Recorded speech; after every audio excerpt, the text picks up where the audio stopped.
Time for the 49ers Rush Podcast. 49ers roster countdown is to number 12. 1-2, baby. And we got Mike McGlinchey, the offensive tackle, question mark health, but hey, showed up to camp, and I'm glad the pace that we kept, because the entire trajectory of this episode would have been different if McGlinchey was on the pup.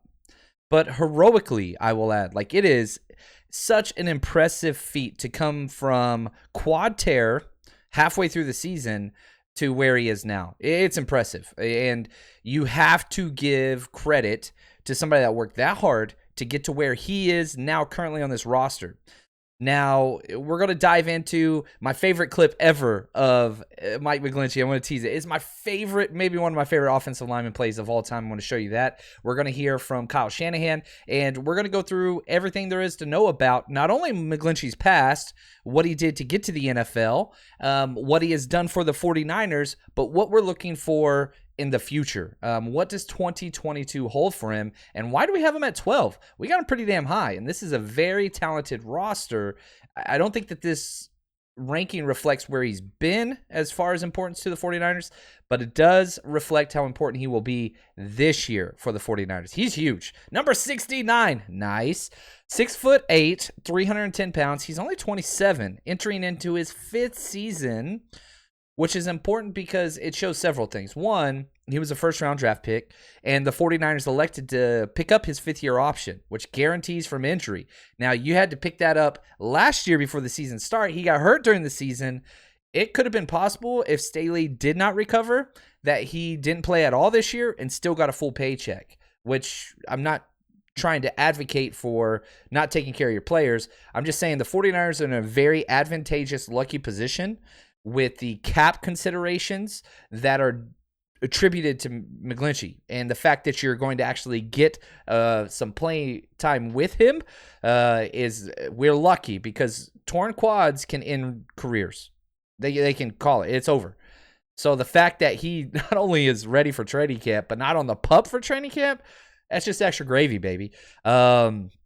Now, let's look at kind of where he's come from. He's a Philly kid, born and raised, played at William Penn Charter School. He's fun, man. He's just a fun personality. Go back to his rookie year or his sophomore year, the Joe and Mike show, right? The Joe show. I mean, they were just two peas in a pod, which was so cool. And he's got such a good personality. He was a film, television, and theater major at Notre Dame, 4-star recruit. First cousin of former MVP Matt Ryan. And guess who Matt Ryan won his MVP with? Kyle Shanahan. So there's lots of connections there. Grew up very close family, very large family. Funny thing, Mike McGlinchey 6'8". He's huge. Dad's 5'11", mom's 5'8". So there's got to be a lot of jokes in the family about where he got his height from, no doubt. And he's got such a cool sense of humor. Began as a tight end and switched to offensive lineman in high school. Didn't play his freshman year for Notre Dame, but eventually sophomore year on started every single game. Iron Man. He never missed one football game his entire career, all the way back to Pee Wee to his sophomore year, second year in the NFL. Like, never missed one game. Played through injuries. Tough man. So for him to tear his quad and miss time, that's got to eat him alive. It's something he prided himself on, is just, not missing time. And the 49ers, they hold extreme value on that, especially whenever you look at all the injuries they've had. Is it unlucky? Is it coaching? Is it training staff? There's lots of questions there. Unfortunately, we don't have any of those answers. And they fired 2 full training and health staffs since Shanahan's been here. Unfortunately, the results just have not changed. Now, if you look at what he was able to accomplish, I mean, team captain in high school, first team offensive line, 4A All-State in 2012, first team All-Pennsylvania. I mean, just whatever you want, he did it. He was a Notre Dame 2-time captain, Associated Press second team, All-American in 2016, Phil Steele third team All-American, finalist for the Maxwell Award, Outland Trophy watch list, Lombardi Award. Dude was unreal. And guess who he played next to almost his entire college career? Quentin Nelson. It might go down as one of the best guards of all time whenever it's all said and done. he's been around greatness. He's been best friends with Joe Staley. Now he is opposite of Trent Williams. He's been surrounded by great. Has he ever been as good as those people who have surrounded him? I would say no, not yet. But again, I mean, you look at Joe Staley's going to be in the 49ers Hall of Fame. Trent Williams going to be in the NFL Hall of Fame. Quentin Nelson probably going to be in the NFL Hall of Fame. It's not his fault. He's been around 3 Hall of Famers, but he's been a grade below. And we'll get into a little bit more of his play and some of those metrics. Didn't participate in a lot of the drills at the combine. Did do 24 bench press reps, which is pretty good for somebody that tall. 28.5-inch vertical, all right. Nothing too bad. But his height, he's huge. Height and length, top 95% of the tackles in the NFL. Like, he's big. He's big. Was drafted number 9 overall. Little bit of a shocker if you go back, you remember, because the 49ers had Trent Brown at right tackle. And so Trent Brown elected to end his season early because of injuries, and it just seemed like Shanahan and John Lynch were like, nope, this is not the player that we want. They draft McGlinchey number 9, and that was a secret. Nobody was talking about McGlinchey to the 49ers. That was a huge draft surprise. And then afterwards, you had the famous line like, no, Trent's a part of our team. Blah. And then he was traded the next day for like a 3rd rounder, I believe, to the Patriots. But it signified something that was different. And John Lynch had an awesome quote. I tried to go back and find it, but I got too many videos. I couldn't find it. I was very upset. But anyway, the first year they were drafting, they were just trying to find guys to fill spots that could play right away. The second year, right, 2018, whenever he got drafted, the whole idea was to find cornerstones. And the tackle position is so important for the 49ers that, you know, they were willing to spend a top 10 pick on Mike McGlinchey, despite having a right tackle in Trenton Brown that has been paid a ridiculous amount of money. Just wouldn't fit. They wanted cornerstones. They wanted fits. They wanted everything to work out perfectly and build for the long term. Now, people want to say like, oh, somebody's a bust or whatever. You cannot say Mike McGlinchey is a bust. Not at all. The dude started 52 games. Has he lived up to top 10 potential? That's a different question, but bust category need not apply here. Mike McGlinchey is a good tackle. I would argue Mike McGlinchey is an above average tackle in the NFL. All right, there's 64 tackles, right? So 32 teams. You got 2 tackles, left tackle, right tackle. 32 times 2. Did I do it right? 64. Hashtag SMRT. Smart. Did I do it right? There's poor offensive tackle play in the NFL. There's very poor offensive tackle play in the NFL. I would put him in kind of that 22 to 28 range. That's where I think he fits. If you left tackle, right tackle, that's where he is for me. Now, what type of play do you get with Mike McGlinchey? One, you get a hellacious run blocker. In fact, let's go to it. Let's go to the film. This is my favorite film. This is my favorite clip of an offensive lineman blocking 50 yards downfield, baby. And it's against the Raiders, which just adds just a little extra sugar on top. Man, it's nice to see 31 Raheem Mostert, you know, running and darting through everything. But, man, McGlinchey blocking downfield is just, it's delicious, man. It's delicious. It's the best of the best that he brings to this team. And so you get a 6'8 guy, 300-plus pounds, blocking 50 yards downfield. Oh, I was jumping up and down, man. I will forever. This play, it just excites me so much. Now, the positive is run blocking. Golly.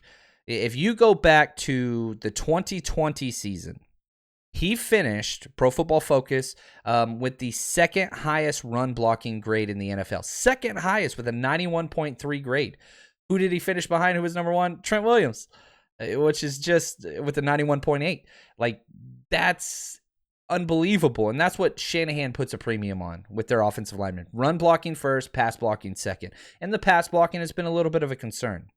Not that he's a bad pass blocker, because that's just not true. That's not factual. The problem is, let's say Mike McGlinchey has 70 plays in a game. He's going to have 68 really good plays, and he's going to have 2 extremely bad plays. That doesn't summarize his play, because you're right, and you can make a 15 to 16 play, anti-highlight reel of Mike McGlinchey, and you would sit there and think, this dude's awful. But that's not the NFL. That's not the way it works, because he's good 68 plays. He's just got that 1 or 2 plays a game where it just goes bad.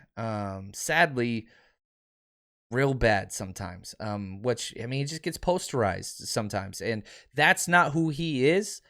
You can't summarize somebody by just those, but it's got to be fixed, and it hasn't been fixed. It really, really hasn't. But again, let's look at his numbers. Rookie year, 74.8 overall PFF grade. 2019 takes a dip, 67.4. 2020, 79.6, his best year in the NFL. Last year, 2021, 69.6. Now he's playing through an injury. He's revealed recently his quad was partially torn to start the year, and finally just went all out and tore it. And, credit to him. It's incredible to be a 300-plus pound man going against defensive ends and edge players with a hurt leg and not say anything. I mean, he's a Philly kid. This guy, yeah, he embodies the attitude. Now, if we look at the actual pressures allowed, just pass rush, right? 2018, 3 sacks allowed, 19 pressures. 2019, 4 sacks allowed, 20 pressures. 2020, 3 sacks allowed, 22 pressures. So he's allowing just a couple extra pressures every year. You don't like that pace. Last year, even though he only played in 8 games, 2 sacks, 8 pressures. So he seems to be relatively consistent with the amount of pressures he gives up. It's not improving. Consistency is what he's got to fix. It's what he's got to fix, because he fits perfectly with what Shanahan wants. And the fact that he is back is awesome. Listen to Kyle Shanahan talk about the way in which they're going to bring McGlinchey, Azeez, and Jason Verrett back into it. McGlinchey, Kinlaw, and Azeez are all in the same boat. They're all cleared to practice, but they all had some pretty serious surgeries. So they're cleared to practice, but we're going to take it easy with them. So it won't be every day. I think I said Verrett before that clip. Sorry, I meant to say Kinlaw, but Verrett will be back eventually. A little bit longer timetable for him. He hit the pup. So anyway, that's what we got there. I like him. I really, really do. He's playing for the 49ers. He got practice reps for the first and second day of camp. He was out there with the ones, and when they went team, he kind of stepped back a little bit. So you got to bring him in slow. And my guess is he's probably not going to practice day 3. He's probably going to take some days off, rest. There's no need to rush him back. But the reason why we have him at 12, and let's move on to this year. You need to protect Trey Lance. You got a lot of question marks inside. Alex Mack retired. Lakin's gone. Where's Brunskill going to fit? Probably center. Okay, that means you got a right guard next to McGlinchey.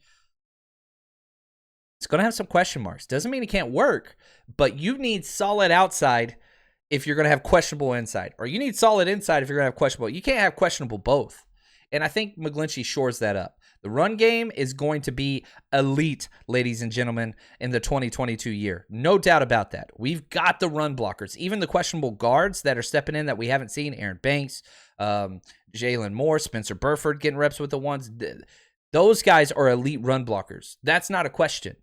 It's pass protection. That's the question. So what are we looking for in Mike McGlinchey? Consistency. Can he step that up? Can you eliminate that 1 or 2 negative pass rush plays that just look bad? If he can do that, man, Trey Lance is going to go off, and that's why I think he's so important, because he's protecting Trey on the outside. You got Trent Williams on one side, Mike McGlinchey on the other. That's pretty damn good. Is McGlinchey a top 10 or a top 20 offensive tackle in the league? I don't think so yet, but it's a contract year. If he balls out, they might extend this cat and pay him a hefty penny, and it wouldn't be bad news. It really, really wouldn't be. Is he going to get top 10 money or anything like that? I don't think so. But, man, I hope he's a part of the 49ers for a long time. I do. I really do. You got to fix that 1 or 2 plays. And don't allow those people that, focus on just those 1 or 2 to miss the other 68. That's not who we are. You got to look at it all. So, Mike McGlinchey, man, I hope he steps up this year. Being healthy is huge. If he could just reach his potential consistent level, watch out, man. I want to say thank you to Anthony and Josh, producers of this series. And, man, for the 49ers rush, we're just going to keep counting them down.